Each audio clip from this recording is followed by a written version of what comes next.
Good evening. This is Robert Sungenis coming to you from the Principal Facebook page for October the 10th, 2019. This program is set aside for you to ask your questions, give your comments, whatever is of concern to you regarding science and cosmology, cosmogony, all kinds of things related to those subjects. In particular, we talk about the Big Bang Theory, we talk about geocentrism, we talk about the multiverse, we talk about our movie The Principal that came out October this month in 2014, 5 years ago. And we have several other movies and books available along those lines, teaching the truth about what the scientific data shows us and how it relates to the Bible and our Catholic tradition. And a lot of people have questions about that. And so I've set aside this time each week for 1 hour, 7 p.m. to 8 p.m. Eastern Standard Time, for your listening pleasure.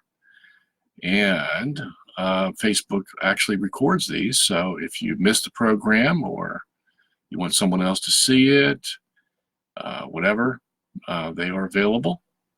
I don't know how long actually they keep them on. I guess it's indefinitely. Apparently they don't take up that much memory space. Man, have things changed. It's such a pleasure to be able to do things like this that we only dreamed of before, communicating with one another in this way and so quickly, so efficiently.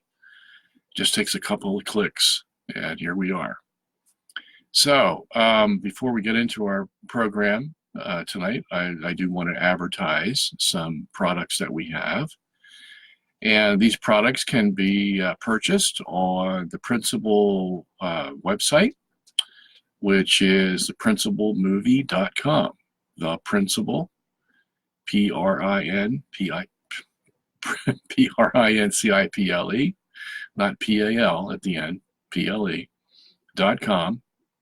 And we have many products available. The Principal Movie, as a matter of fact, is available. Let me show you what that looks like.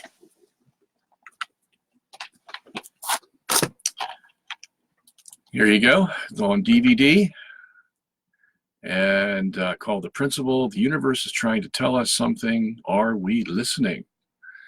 And that movie, as most of you know, but those of you who are new, that movie was in theaters starting in October 2014, about 15 different cities in the United States, and that was our kickoff. And now it's for sale for DVD, and we also have it available for downloading and for streaming.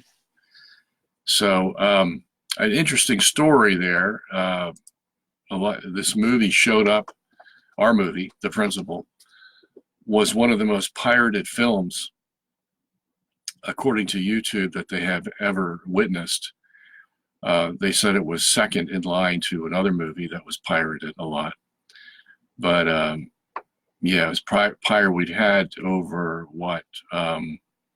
750,000 views of The Principal on pirated YouTube channels. So now YouTube has finally come out with a program that will allow you to track down those who are pirating your film, but this is too little too late for us because we suffered through basically 4 years of everybody from, Japan, Indonesia, Africa, South America, Mexico, Canada, you name it, Russia, China, pirating our film. And by the time we found out about what was going on, and we just happened to stumble on them, or we had patrons who would alert us to that. Most of those instances came from patrons of mine that alerted me to the principle being pirated on YouTube channels. We would get to it right after we got the notice and have it suspended because of copyright infringement. But, that was quite an ordeal. And we would get, 2 of those a week, and they would just never stop. It would just keep going. And so our movie suffered financially from that. And so those who were involved in the movie didn't get a penny back from their investment in the movie. We raised about $2 million for the movie, and no one got a cent in return, including myself and Rick and my director. The little money that we made off the movie went to the distributor. And I'm making you privy to this to let you know that it was not a hop, skip, and a jump to make this movie and to get it out to you and to try to change the world. It was one of the hardest endeavors I've ever undertaken. And Rick Delano probably did most of the work, the legwork along those lines. And I'm happy that he joined the crew to do that. But at any rate, I just wanted to let you know that. So I can still smile today because, money doesn't mean anything to me except to survive. And that's all I'm looking for. So if any of you out there thought that I was swimming in money and had no problems, think again. Okay, because we were a little fish swimming in a big ocean compared to all the things compared to others that are in the industry. And this is an industry that takes a lot of money. It's the industry where you can make a movie and it might cost you 10 million, 20 million, whatever. It could cost 300 million. Some of these like Batman movies or Superman movies, that's how much they spend, but they'll make 500 million back or 600 million, and so they're in the black. And the genre today is for the superhero movies, so they usually make money, but only 2 out of 10 movies that get to the theaters actually go into the black and make money. So we weren't one of them, by the way. So just wanted to reveal all that information because I think you should know. We can sit here and talk about science, but science is a world just like religion.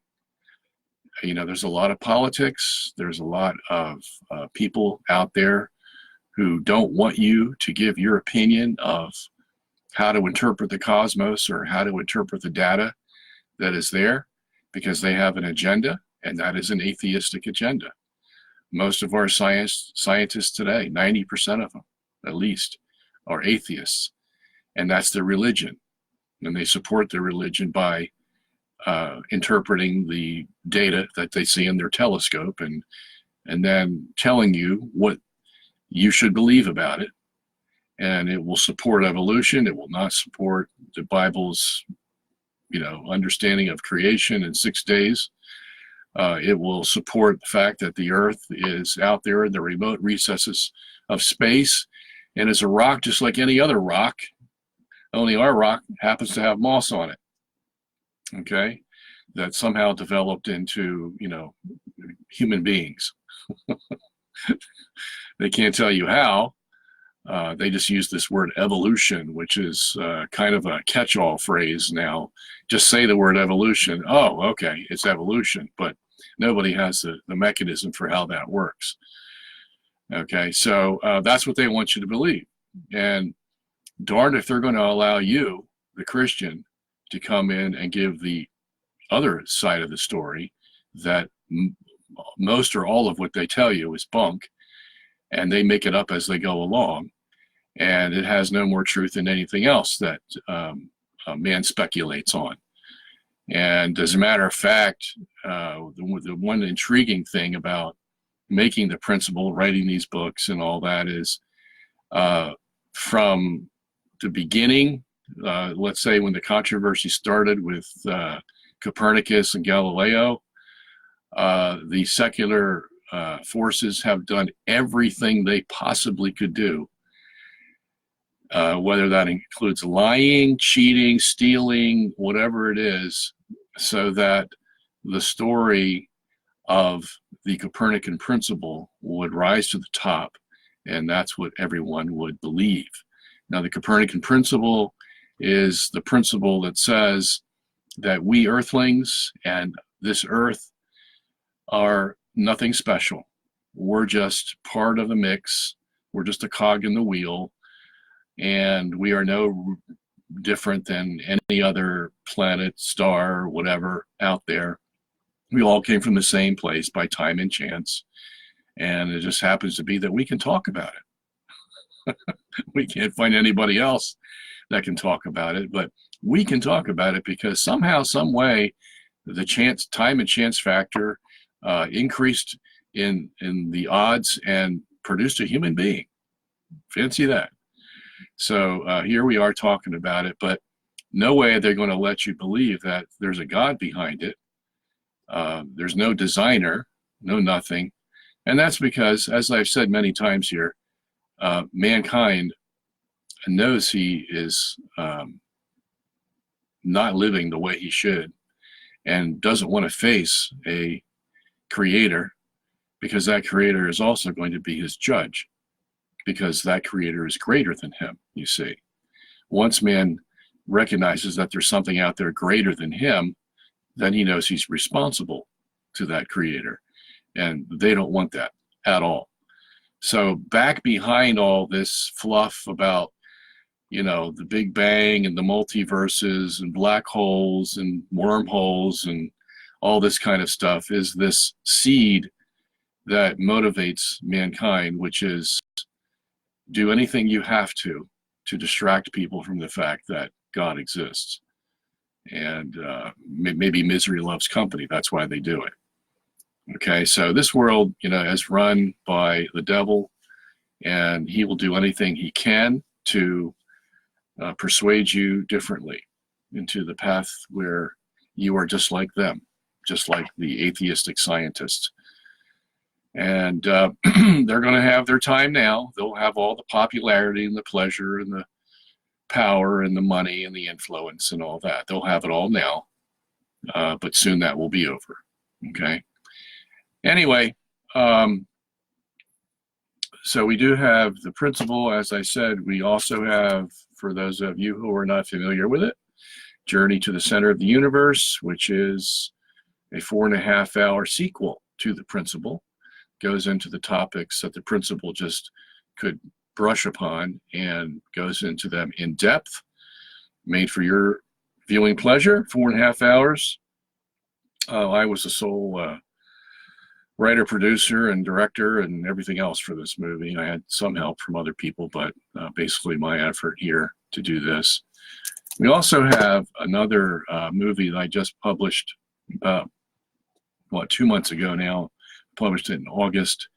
It's on YouTube. You can find it, called Einstein, the Closet Geocentrist.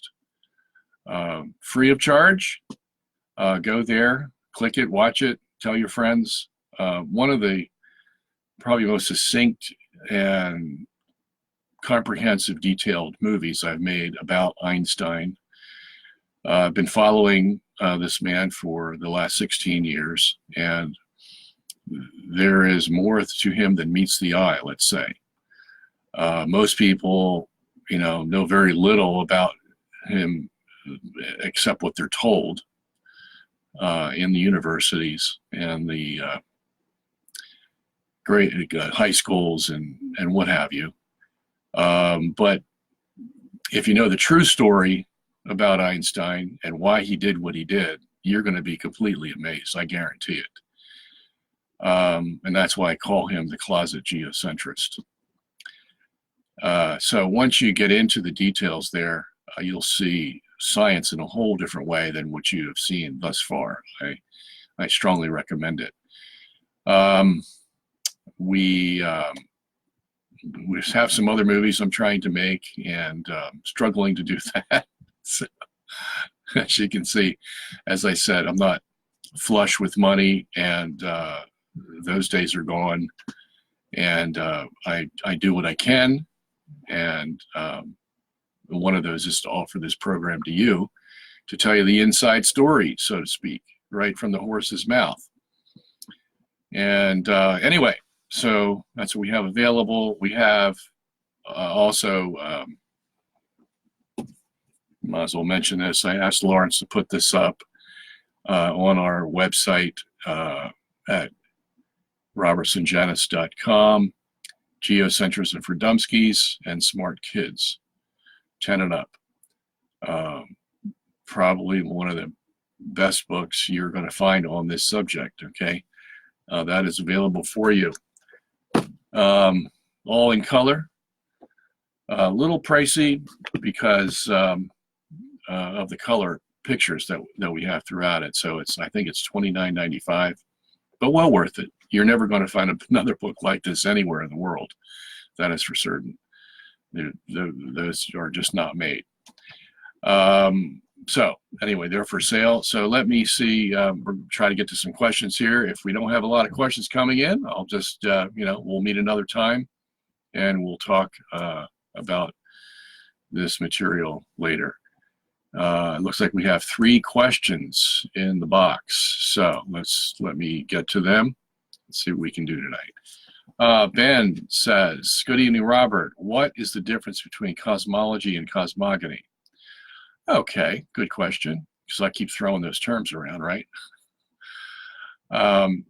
Cosmology basically is the study of where the universe came from, how it functions, where it's going, all that kind of stuff.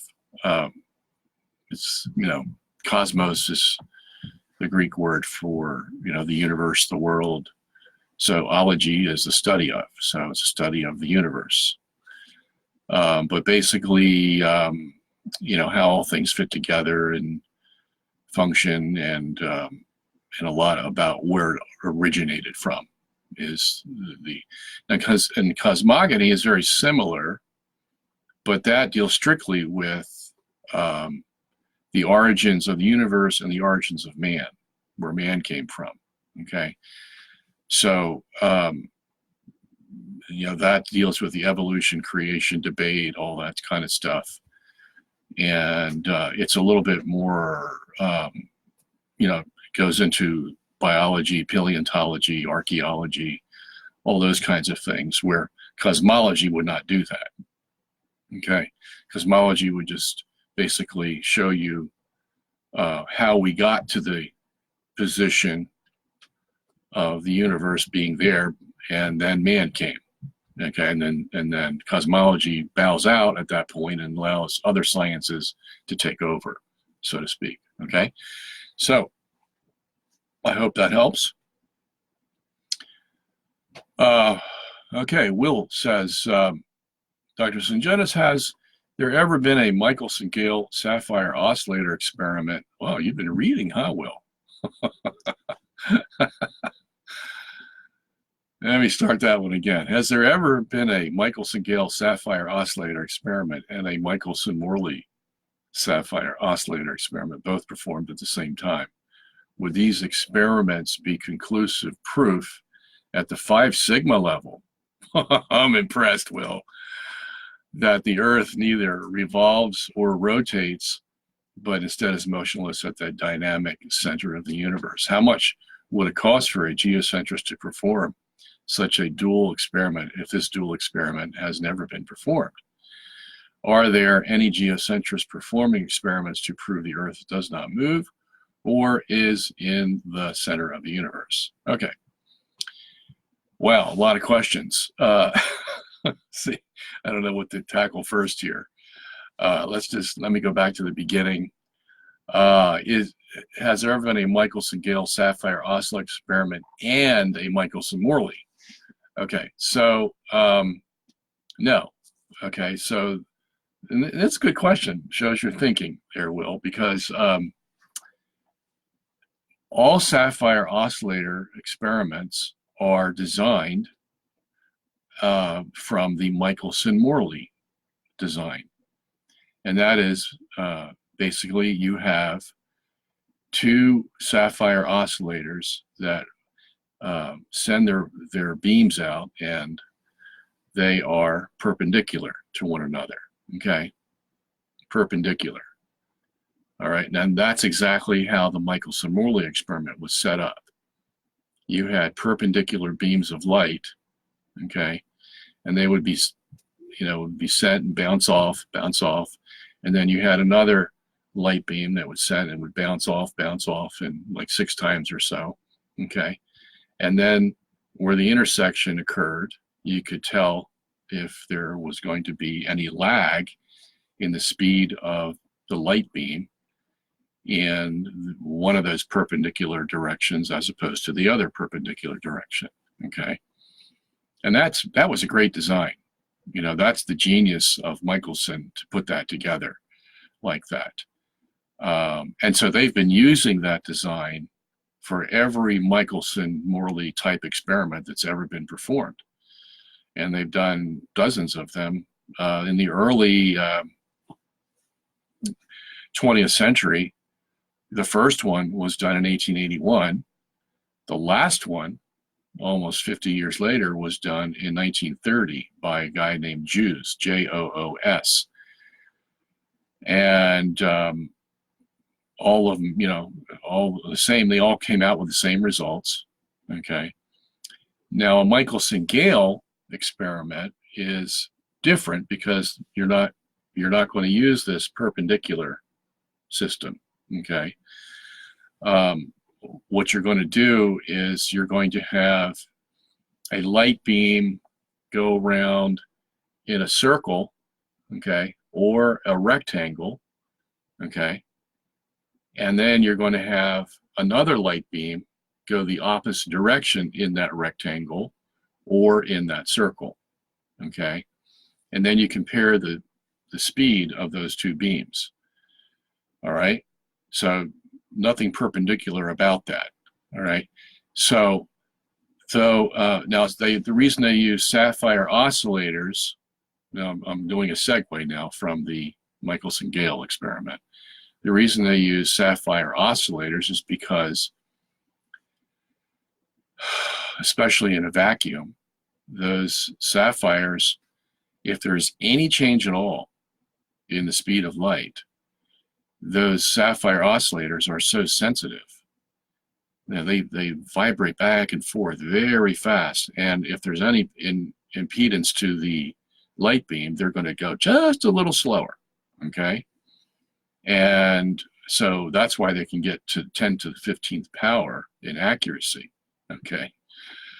But they are all designed like the Michelson-Morley experiment, not the Michelson-Gale experiment. There has been no sapphire oscillator experiment done with the design of the Michelson-Gale experiment. Now you remember, as I just said, that's running the light beams in a rectangle, okay? And the long legs of the rectangle is where you make your measurements. And you just subtract the short end of the rectangle as, not significant.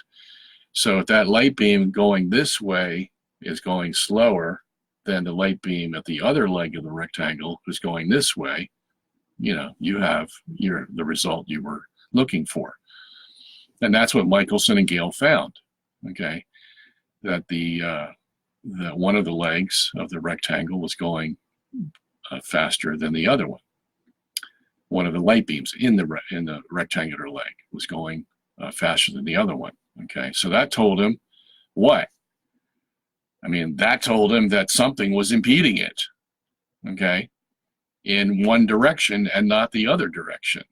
It was always impeded when the light beam went from west to east, but not from east to west, okay? And we see the same thing today in the GPS, the global positioning satellites.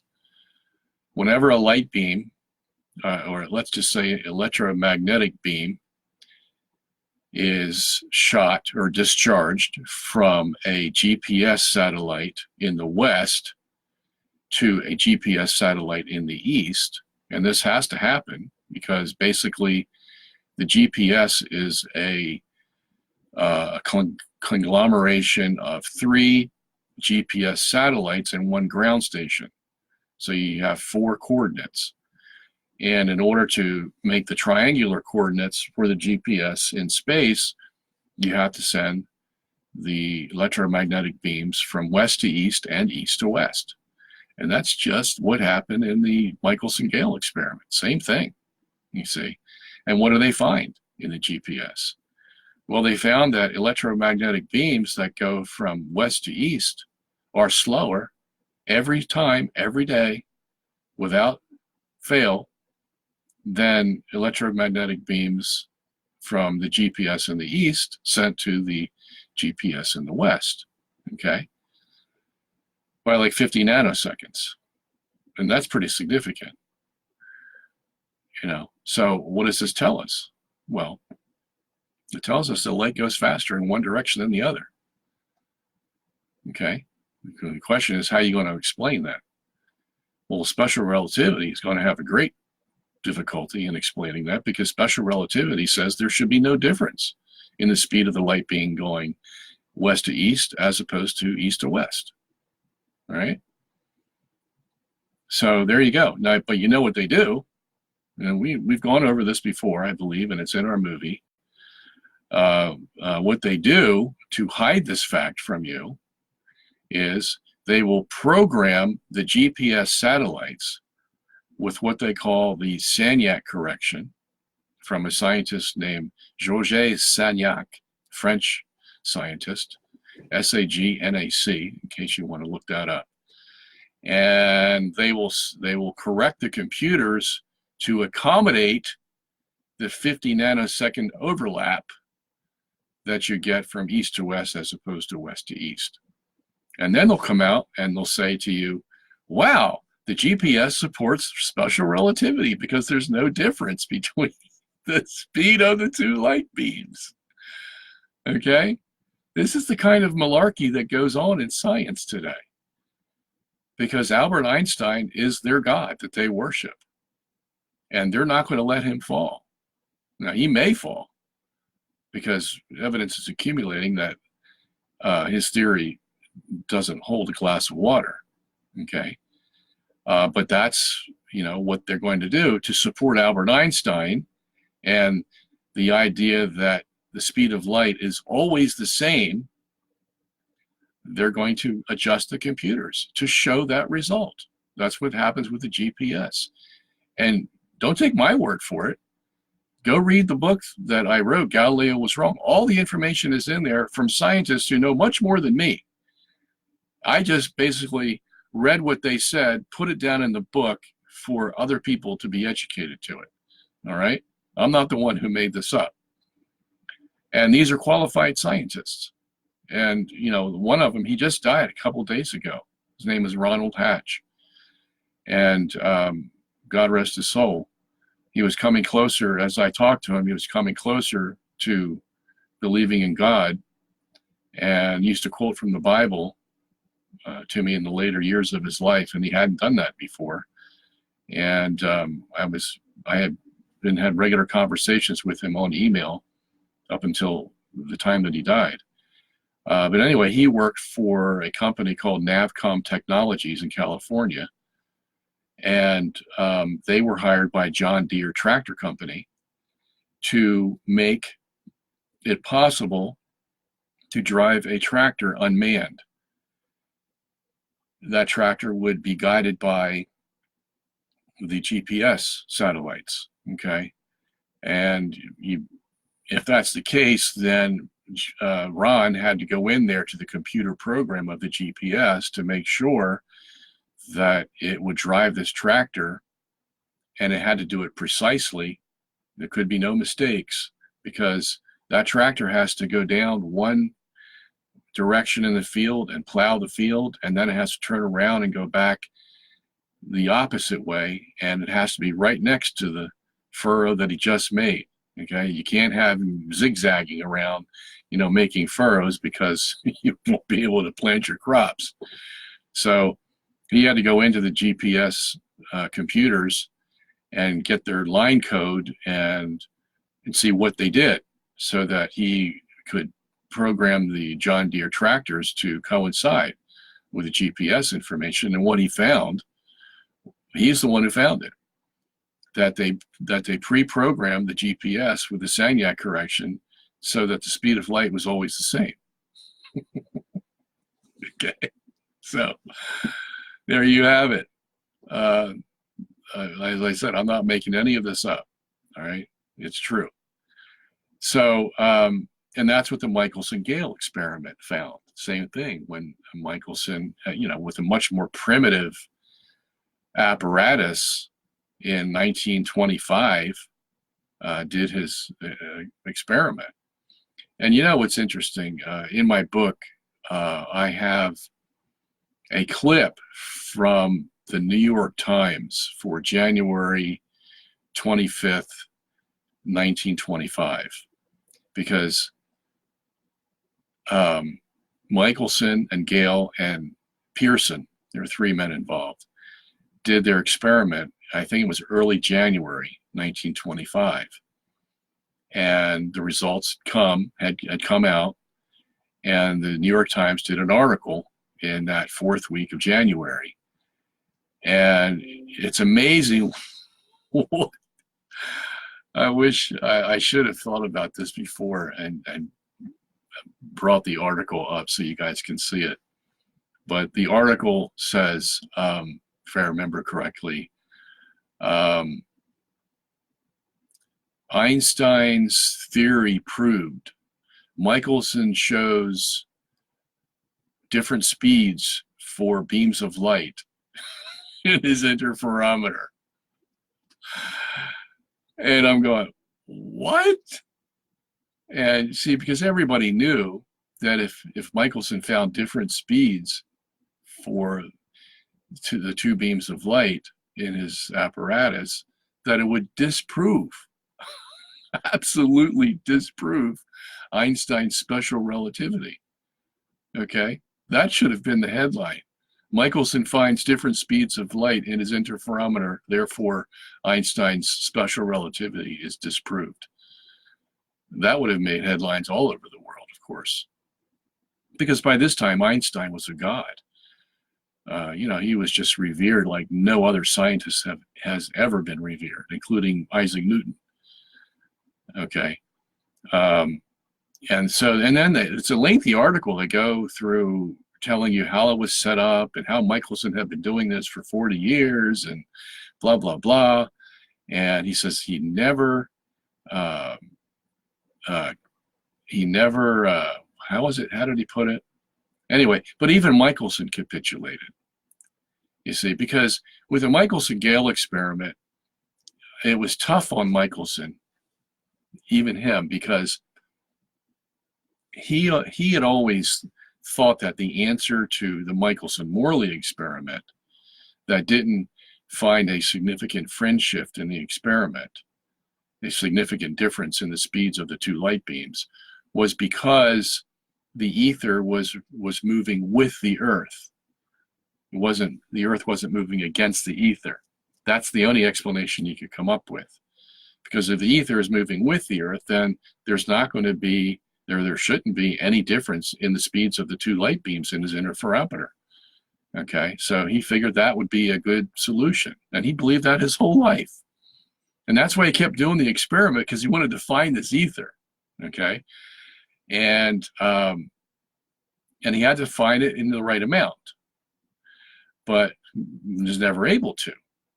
So he didn't want to believe that the reason he didn't find different speeds was because the Earth wasn't moving. That would never enter his mind, you see. Although, when he wrote his paper, he did suggest that it looks like the Earth isn't moving, but that was just sort of said in jest. It's like, he didn't really take it seriously. So the other option was to say that the ether was moving with the Earth instead of the Earth moving against the ether. And that's why he couldn't measure a difference, a significant difference in the speeds of the 2 light beams. Okay. So now when he comes to the Michelson-Gale experiment in 1925, which is what? 38 years after he's done his Michelson-Morley experiment.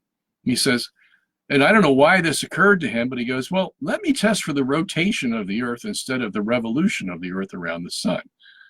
All right. Okay. So he does it. And already the relativists are screaming like, okay, well, if you have to, do it. But if we can't explain it by special relativity, then we'll use general relativity. That was Silberstein's preemptive move before Michelson actually did the experiment, because they didn't want to take any chances, because they were saying, what if Michelson finds a significant difference in the two light beams? What are we going to do? Okay, so they were already preparing for it. But Michelson did find a difference, not only a difference, but the very difference within 2% of what the result is compared to the speed of the rotation that he believed the Earth was rotating. Okay. Wow. That's significant. That just knocked him off his horse, and he just really had no explanation. Because see, if he had believed before, as we said, that the ether was tied to the Earth, okay, so that as the Earth is revolving around the sun, the ether is going with it. All right, so they're one unit, the ether and the Earth. Here he does an experiment in 1925 where it shows that the Earth is moving against the ether. Okay, the ether's not moving with it, and to the tune that it equals the sidereal rotation that the Earth is supposed to have every day. 23 hours, 56 minutes, 4.1 seconds. Okay, so obviously the ether, he couldn't use the ether as in train with the Earth excuse, because that wouldn't have shown any difference between the two beams of light. Okay, so when he sees that difference, he's like scratching his head, and he goes to himself, and this is in the New York Times article, well, I guess my theory that the ether is entrained with the Earth isn't true. And so what are the other two options that he has left? There's only two options he has left. Once he knocks out his own option of an entrained ether, there's only two options left. One of those options is, can you guess it? Yeah, that the Earth isn't rotating, but the universe is around the Earth. That's one option, and that would give the same result, the same difference in speeds of those two light beams. Okay. The other option is to say, well, no, we don't believe that the Earth is not moving. The only other option was what? Einstein's special relativity. So he says in the article, he goes, well, I guess his theory is right after all. Okay, and that's why the article at the title says Einstein's theory proved, even though Michelson found a difference in the two light beams. Okay, because that was the only theory available with special relativity. Okay, so you see the machinations these guys are going through, because number one, when you reject the most logical, viable explanation for those two experiments, Michelson-Gale and Michelson-Morley, that being a motionless Earth, you can imagine where you're going to end up. You see, if you reject that simple solution, you got to go through so many contortions to try to explain what occurred. And you can't get there because there's really only one solution, and that is that the Earth isn't moving. All right? So, I mean, I could go through special relativity and tell you why that doesn't work. Go watch the movie. I mean, I explain it all there. The movie that's on YouTube, free of charge, says Einstein, the Closet Geocentrist. 2.5 hours of nail biting, wood gripping scientific information for you. If you really want to know what's going on, that movie will tell you. Okay.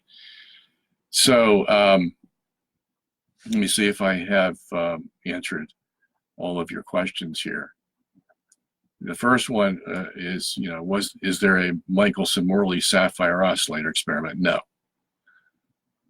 I mean, yes. I'm sorry. Yes, there is no Michelson-Gale type sapphire oscillator experiment.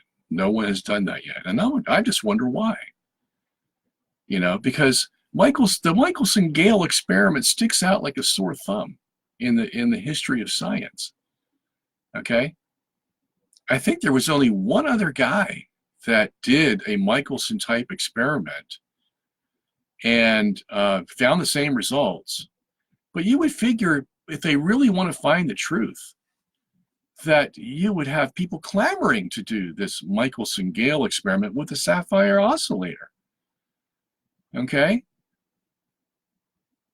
You know why I think? Because I think they're afraid. They're afraid of what they might find.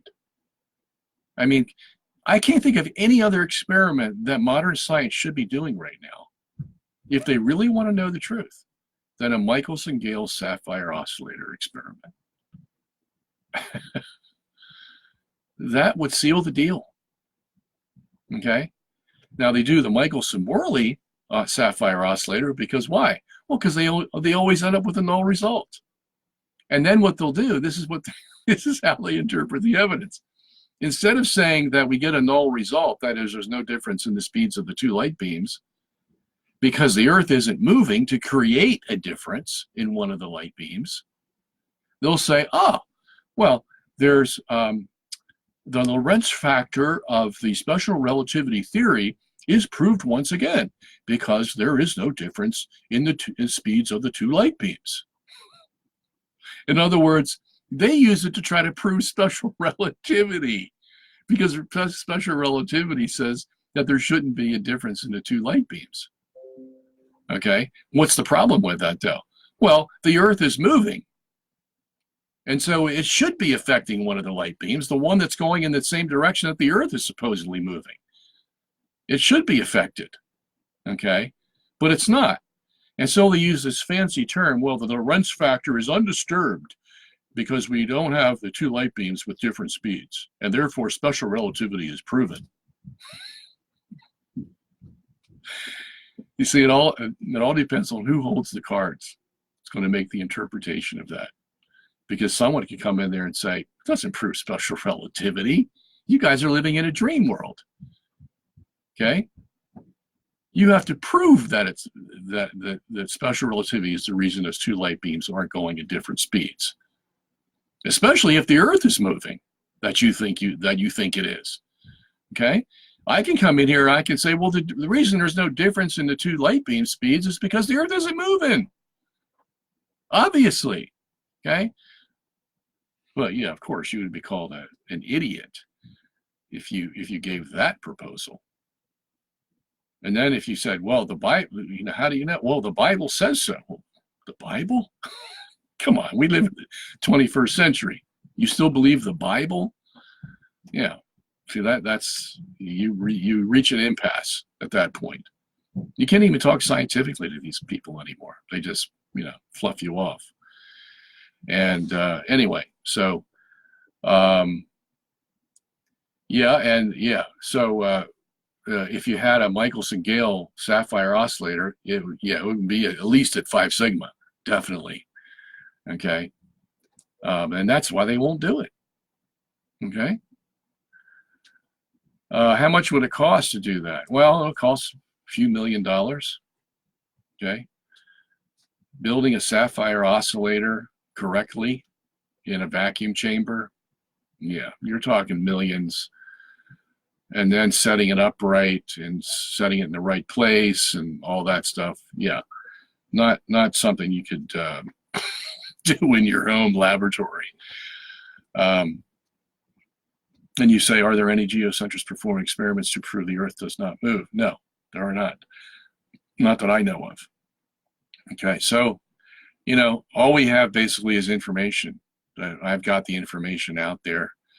to, hopefully influence someone who does have the money to go do the experiment. But the reason these guys can do their experiments is because they're funded by the universities, and the universities are funded by the governments, and the governments are funded by taxes. So it's a win-win-win situation for them.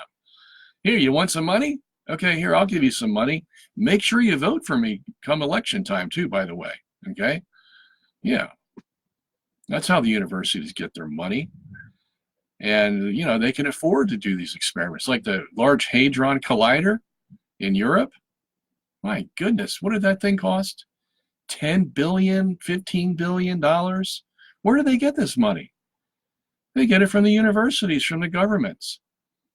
And here they're banging their heads against the wall, literally. I mean, if you think about it, they're banging protons against each other to see what's inside. And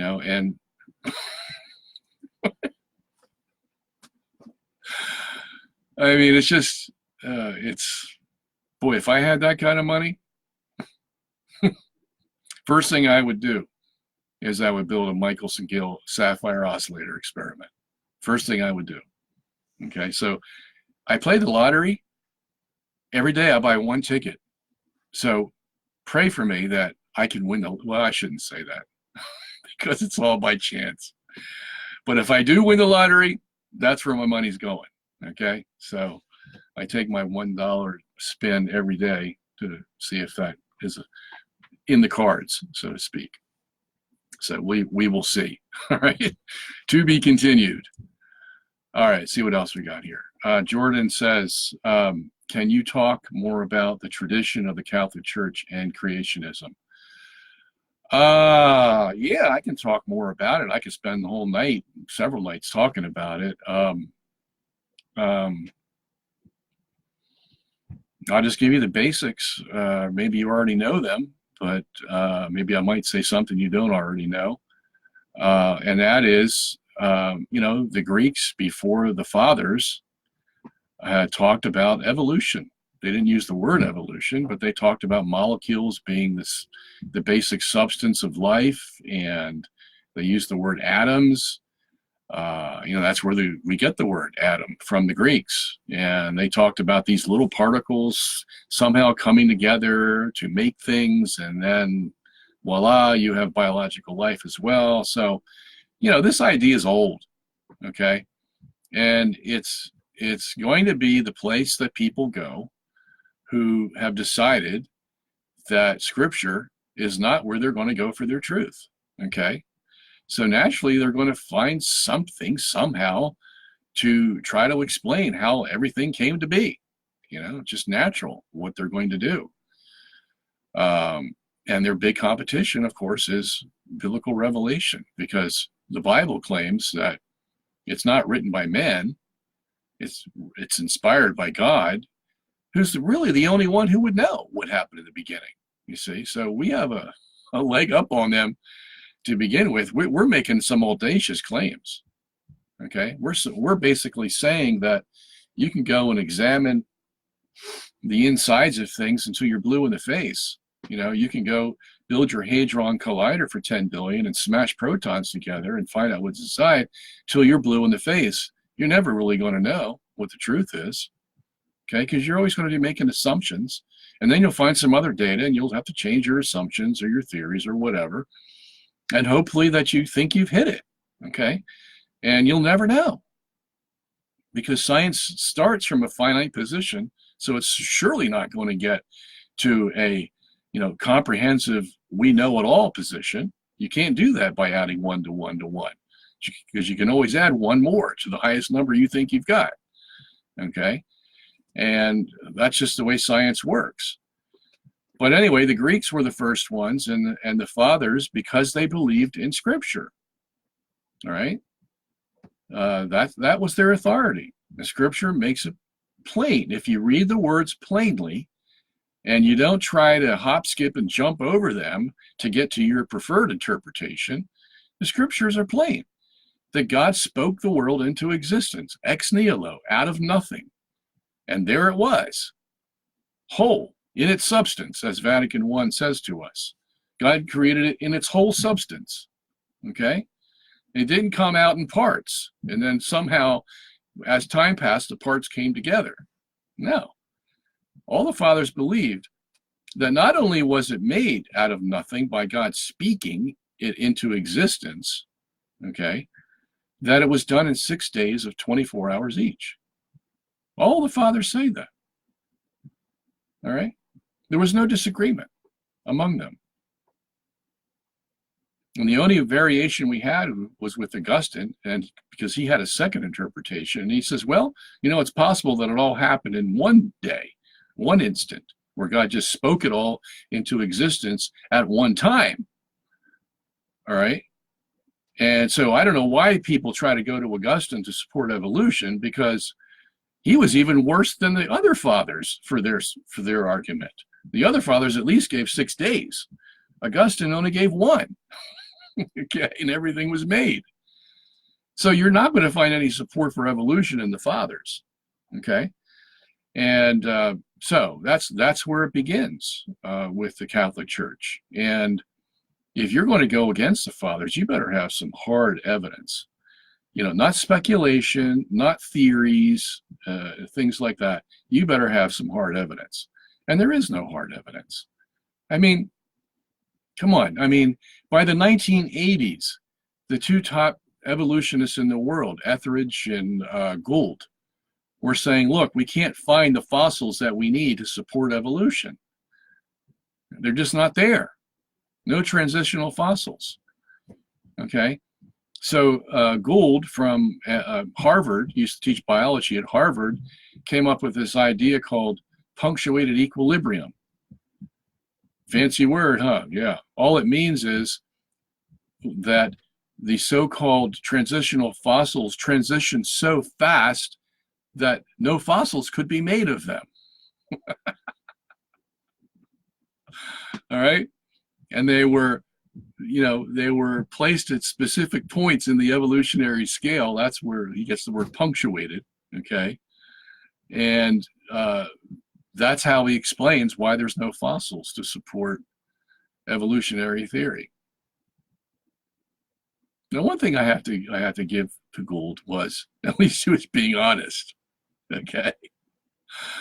We can't find any fossils, but the reason he gave is like, come on. You know, we're intelligent people here. You're telling us that there's no transitional fossils because every time there was a transition being made, it went really fast. I thought transitions were supposed to go slow. Okay? Isn't that what evolution's all about? The transition happens over hundreds of thousands or millions of years. All right? So, you know, basically it's trying to pull our leg. But they won't give it up because this is their religion. This is their God. They'll just say, well, someday we'll find out. You see, how to put all this evolutionary thing together. But that was his answer. Okay, so,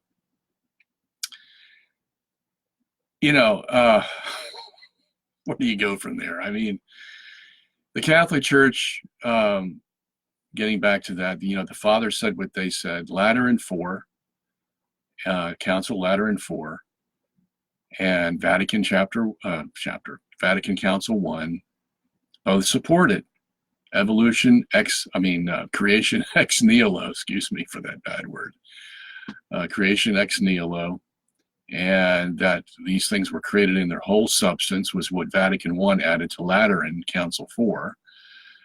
But they said God made all things at once. Okay, that's what they say. So, I mean, if you're going to rely on Catholic dogma, these are infallible statements by these two councils.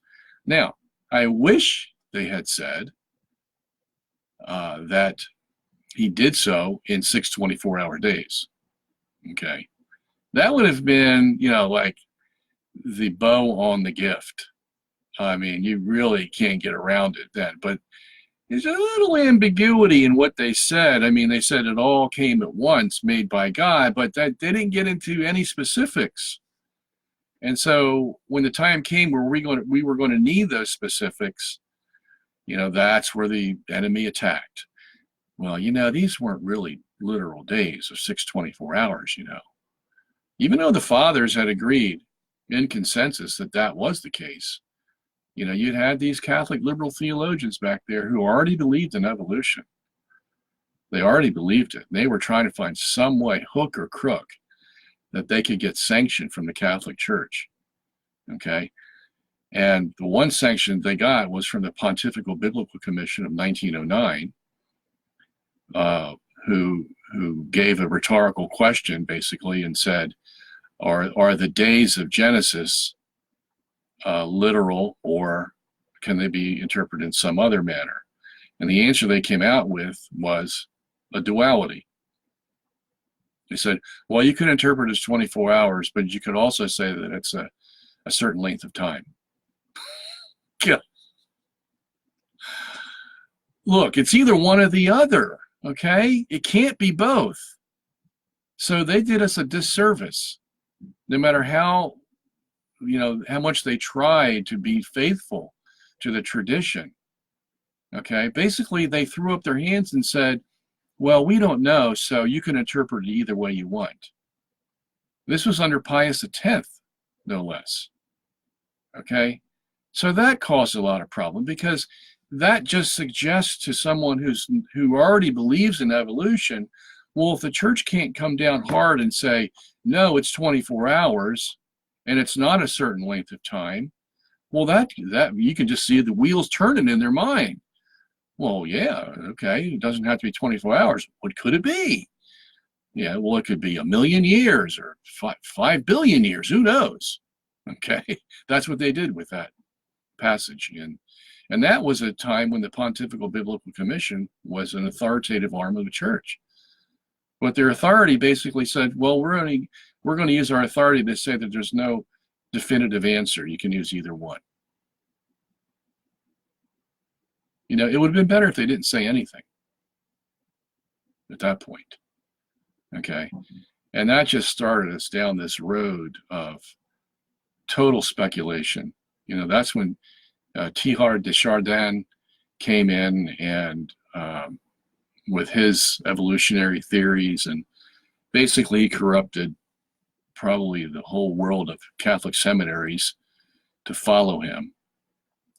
And you had all the liberal theologians, Karl Rahner and all of them, just supporting evolution and saying the church ought to get up to speed now because, evolution is, this is the prevailing science of the day, and, nobody believes the Bible literally anymore. We've already proven that it is wrong by, our JEPD theory and all this stuff. And man, like I said the other day, the Bible is being attacked left and right.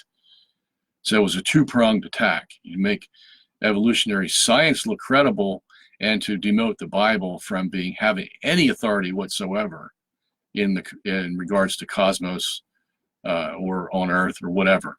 Okay. Now let's just put the Bible on the shelf and we'll just pull it down when we have issues about salvation. Other than that, don't believe a word of it, was the byword that was going around. Okay. And so, and it's hard for a man, a Catholic man, who's got to survive in the society. And he goes to the baseball field to watch his son play baseball. And this group of men are having a conversation about evolution, or any kind of meeting that you go to. And you have to say, well, I don't believe in evolution. I believe what the Bible says.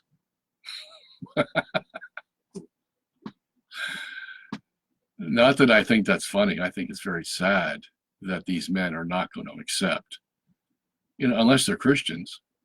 Okay. And even the Christians, you never know what you're going to get from the Christians today.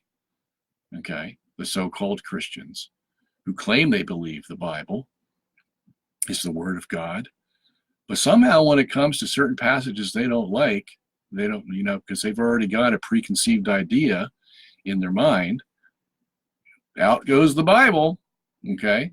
So even then, as some of you probably have found. It's hard to defend, 6-day creationism. All right.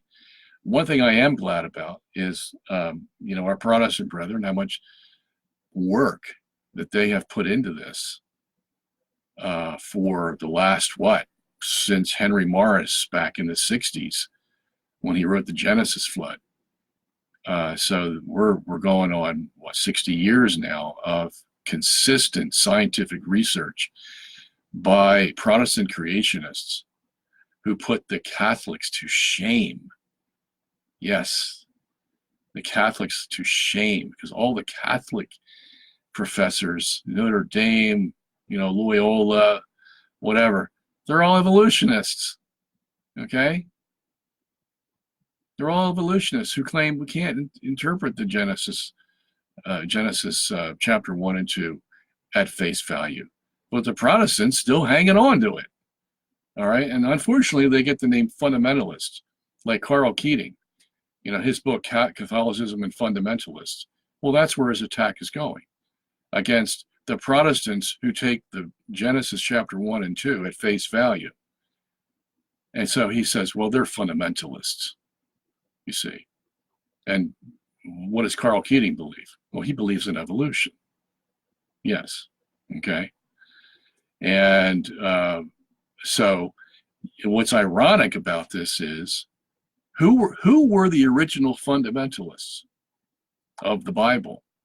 If a fundamentalist is someone who takes the Bible at face value in its literal language and doesn't try to spiritualize it away or make it into a symbol, who were the first fundamentalists? The Catholics. Yeah. Why? Well, when they came across a passage like Matthew 26, verse 26, where Jesus says, "This is my body, take and eat," what did they do with that passage? Well, here's the most fundamentalistic interpretation you could put on that passage in Matthew 26, that it's actually Jesus Christ. Wow, that's taking the Bible literally, isn't it? Yeah. So we were the first ones to be the fundamentalists, okay? And, take baptism, any of the sacraments. That's all. We get that all from a literal interpretation of Scripture. Okay, so we're the fundamentalists. Okay, who are the ones that try to spiritualize those passages? It's the Protestants. Yeah, when they read Matthew 26:26, "This is my body," they wouldn't dare interpret that literally. Well, that's just a symbol of Jesus's body. So they have their little suppers at their churches, and they drink grape juice and take a little piece of bread and whatever, and they think they're doing something. Okay, it's just a show. It's what it is, because they have not interpreted the Bible the way it's supposed to be interpreted. And the Catholics were the ones who told them this is the way you should interpret it, and they just refused to accept it. Now, isn't it ironic, however, that when the Catholics, the modern Catholics, come, these are the same people who believe in transubstantiation, okay, that the bread turns into the body of Christ, that these same people, when it comes to Genesis 1 and 2, look at, Genesis chapter 1, verse 1 or 2, where God's creating ex nihilo in 24-hour days, blah, blah, blah. Not a one of them will take it literally. Now, how does that figure? Okay? How does that figure? They're so fundamentalistic when it comes to passages that deal with the Eucharist or baptism, but when it comes to creation, all of a sudden, we're Catholics. We can't be fundamentalists. We've matured since that time, you see. It's just all symbolic. It never happened the way that Genesis 1 describes it. This was written by primitive men, you see. And we can't take the words at face value. Well, but the Protestants, the very ones that don't take Matthew 26:26 literally, will take Genesis 1 and 2 literally. I mean, there couldn't be a more sorry state of affairs, when you look at this objectively. The confusion reigns. But I do have to give credit to the Protestants because they've done most of the scientific work to support six-day creationism, okay? And they agree more with our Catholic Church fathers than our Catholic theologians today. Our Catholic theologians have basically thrown the fathers overboard. Yeah, so isn't that ironic that our Protestant brethren agree more with our church fathers than our own Catholic theologians and professors do today? All right, Jordan, I hope I've given you some food for thought there, okay? It is 7 after 8. I'm going to have to go. And let me just spend a few minutes more. I did this last night on my other program, and I ended up 45 minutes over. So, but I'm trying to get everybody's questions in, and the problem here is I'm taking too long on each question, but this is information I think you all should know. That's why I bother doing it. Kevin says, not sure how to pose the question, but here it goes. Do you think paying any attention at all to the flat earth theory actually lends legitimacy to it because of the perception of some who will think it is legitimate? It is a legitimate alternative to the geocentric model.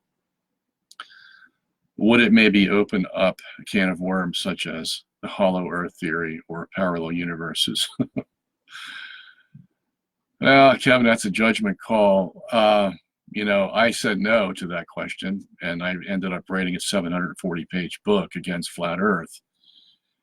Because, you know, if you don't answer them, they're just going to run wild with their ideas, okay? So you are more or less obligated to answer them in every point, every possible point. That's why the book is so long, because I just try to get every point they were making and just try to show what a fallacy it was. And now I admit that, you know, scientifically, flat earth is a little harder to disprove than I had previously thought, okay?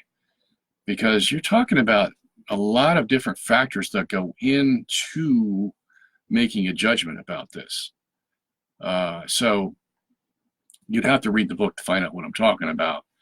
But in the end, the answer to your question is don't worry about what springboard they're going to be using if you judge them or critique them on their theory. You know, that's going to come anyway, you know. So you got to hit them directly, okay? Hit them directly. Adam says, greetings, Dr. Sungenis. I have 2 questions. You use the CMB radiation in your books and documentaries. However, this radiation is generally thought to be left from the Big Bang. How do you account for its existence without the Big Bang?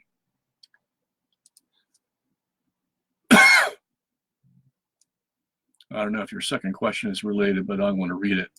How would, excuse me, losing my voice.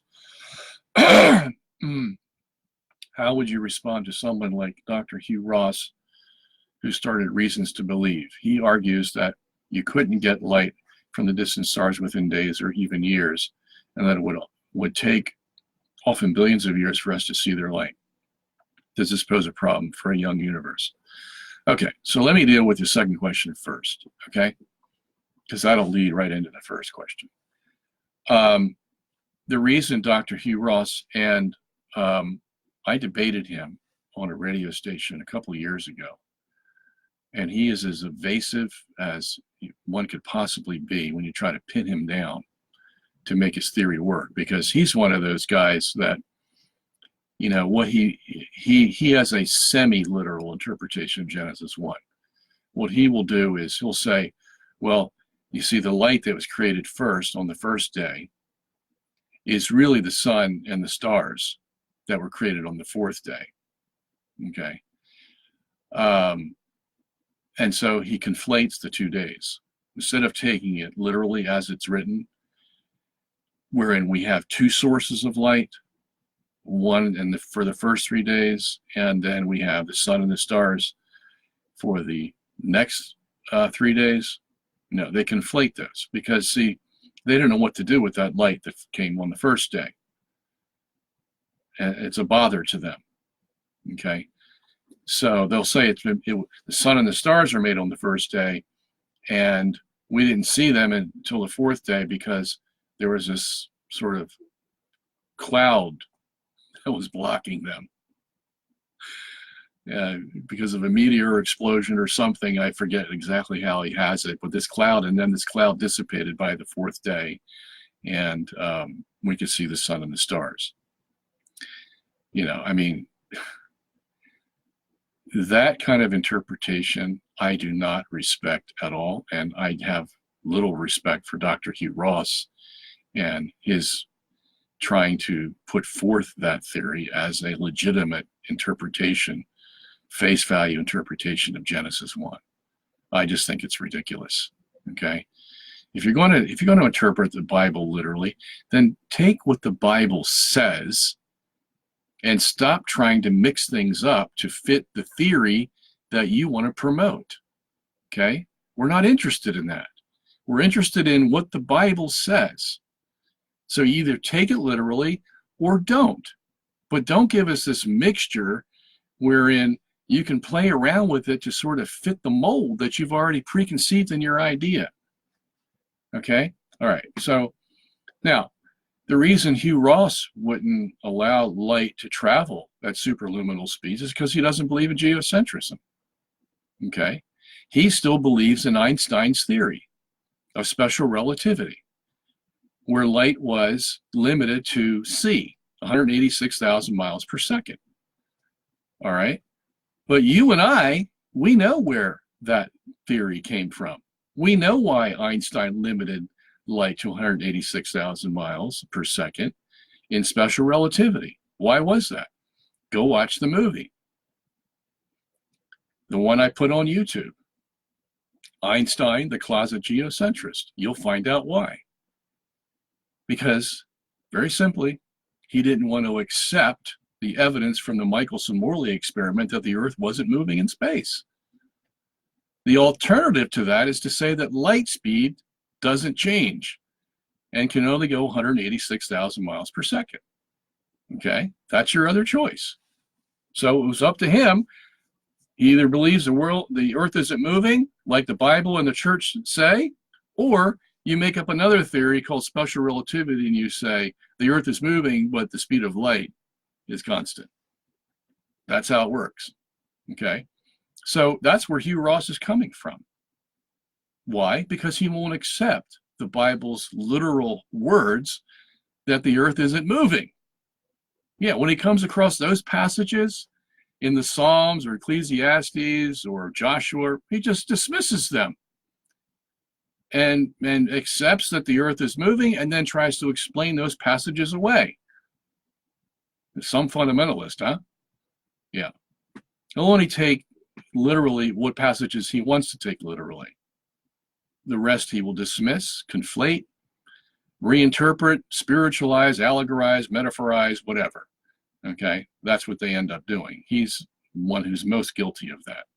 Now, in Einstein's general relativity, which Hugh Ross happens to believe but hasn't applied right, if the Earth is in the center and the universe is rotating around it, Einstein said that because of the inertial forces created by a rotating universe and its angular momentum, that means light can travel at any speed.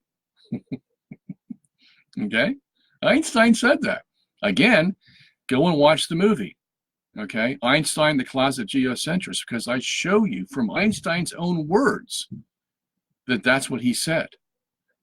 And that's what his general relativity demands that he say. He had no choice in the matter.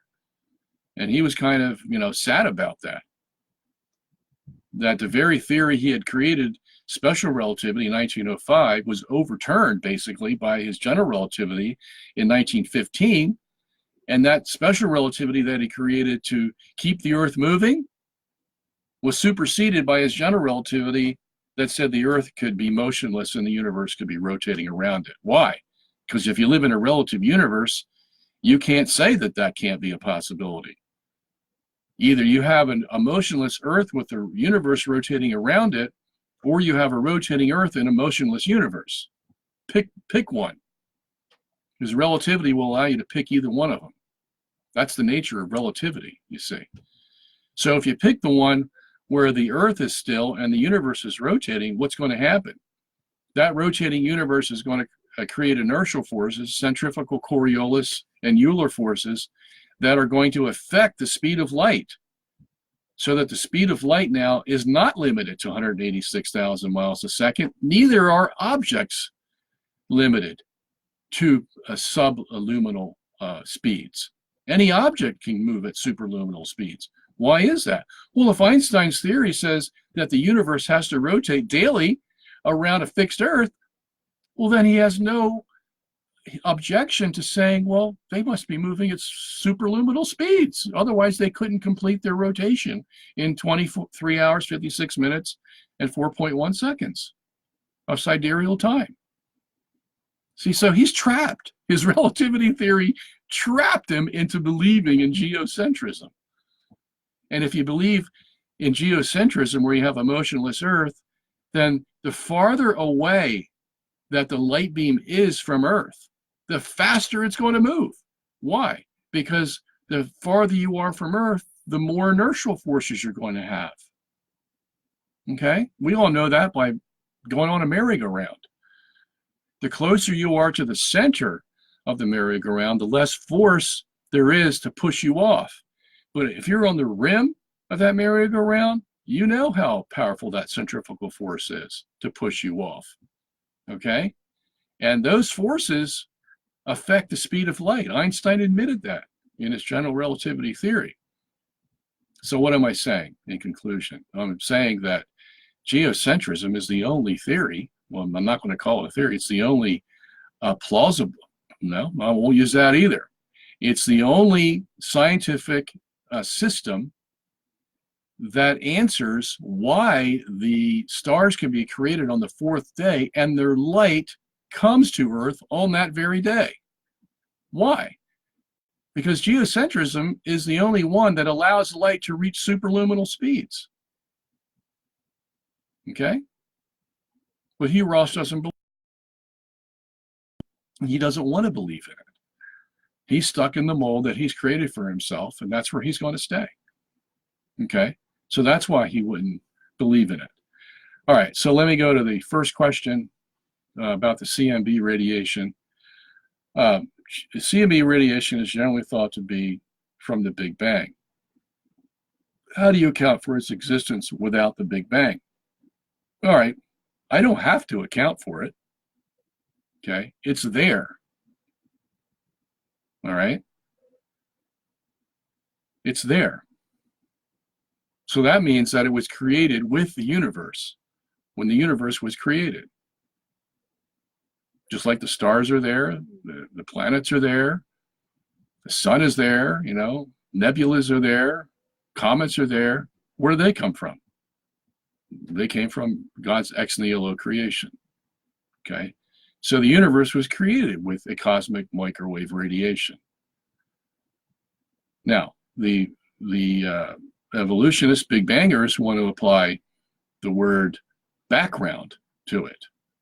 Okay, because they want to give the idea that the CMB came from an explosion, you know, that was 3,000 degrees Kelvin, and as it spread out and cooled down, okay, the cosmic microwave radiation sort of stays with the rim of that explosion, and as it goes out, it's supposed to cool to 2.75 degrees Kelvin from its original 3,000 degrees Kelvin. Okay, they are required to explain where it came from. Why? Well, because they don't believe in ex nihilo creation. They don't believe that everything that we see came to be by God speaking it into existence. So they have to try to explain it. Now, their explanation doesn't hold water, okay, because, you know, we can show that with the anisotropies that are in the CMB, well, that wouldn't be created by a isotropic explosion in the Big Bang. Okay? And it certainly wouldn't create alignments or axes that we see in the cosmic microwave radiation that go right through the equinox of the Earth and the ecliptic of the Earth. Okay? I mean, they're trying to tell us that on the one hand, the Earth is out there in the remote recesses of space. There's no signpost saying, you're in the center or near the center. You're out there with every other thing. There's no center at all to begin with. Okay? So they try to make the existence of the Earth as if it's,